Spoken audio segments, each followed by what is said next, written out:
Hi friends, welcome to Healthy Cooking Channel. இந்த வீடியோல நம்ம இன்னைக்கு சுவையான வாழைக்காய் வறுவல் கறி சுவையில எப்படி செய்யலாம்னு பார்க்கலாம்.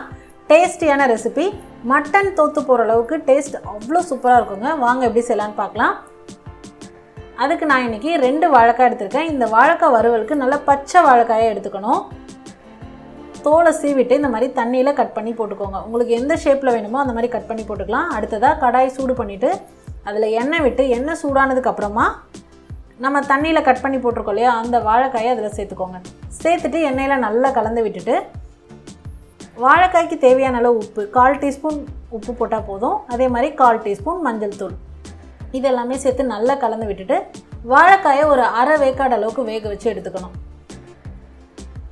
பாருங்கள், இந்த அளவுக்கு அதோட எண்ணெய் எல்லாமே நல்லா உறிஞ்சி இந்த அளவுக்கு வெந்து வந்திருக்கும். இந்த ஸ்டேஜில் நம்ம ஸ்டவ் ஆஃப் பண்ணிடலாம். அடுத்து இந்த வாழைக்காய் வறுவல் செய்கிறதுக்கு ஒரு மசாலா ரெடி பண்ண போகிறோம். மிக்சர் ஜாரில் பட்டை, கிராம்பு 2 துண்டு பட்டை, 2 கிராம்பு, 2 ஏலக்காய், 1/4 டீஸ்பூன் மிளகு, 1/4 டீஸ்பூன் சீரகம், 1/4 டீஸ்பூன் சோம்பு.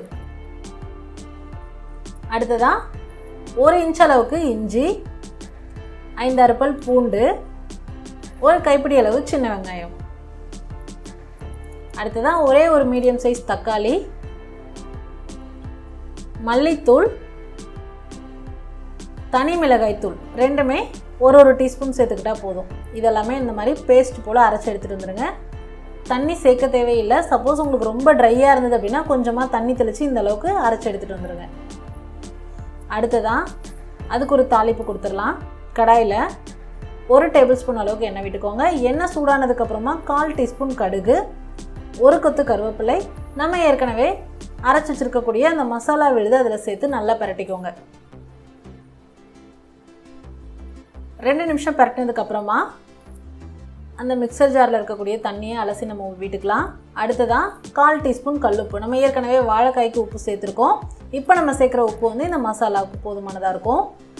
இது எல்லாத்தையும் சேர்த்து நல்லா கலந்து விட்டுருங்க. தண்ணி ரொம்ப ஜாஸ்தி வேண்டாம், லைட்டாக சேர்த்துட்டு அந்த மசாலா நல்லா குக்காய் வந்தது அப்படின்னா போதும். அடுத்ததான் நம்ம ஏற்கனவே ரோஸ்ட் பண்ணி வச்சுருக்கோம் இல்லையா, அந்த வாழைக்காயை இதில் சேர்த்துட்டு நல்லா கலந்து விடுங்க. ஏற்கனவே வாழைக்காய் வந்து நம்ம வறுக்கும் போதே 3/4 பாகம் வெந்து வந்திருக்கோம். இப்போ நம்ம இந்த மசாலா கூட சேர்த்துட்டு ஒரு 5 நிமிஷத்துலேருந்து 10 நிமிஷம் வரைக்கும் ஸ்டவ்வை மிதமாக வச்சுட்டு மேலே மூடி போட்டு மூடிட்டு அப்பப்போ கிளறி விட்டு இறக்கணும். அப்படின்னா சுவையான வாழைக்காய் வறுவல் சூப்பராக ரெடி ஆகிடுச்சு. வாழைக்காய் வறுவல் கறி சுவையில் எப்படி செய்யலான்னு இந்த வீடியோவில் நம்ம பார்த்தோம். இது போன்ற ஹெல்தி ரெசிபீஸ்க்கு மறக்காமல் ஹெல்தி குக்கிங் சேனலை சப்ஸ்கிரைப் பண்ணுங்கள். இந்த வீடியோ உங்களுக்கு பிடிச்சிருந்தா லைக் பண்ணுங்கள், ஷேர் பண்ணுங்கள், கமெண்ட் பண்ணுங்கள். தேங்க்ஸ் ஃபார் வாட்சிங்.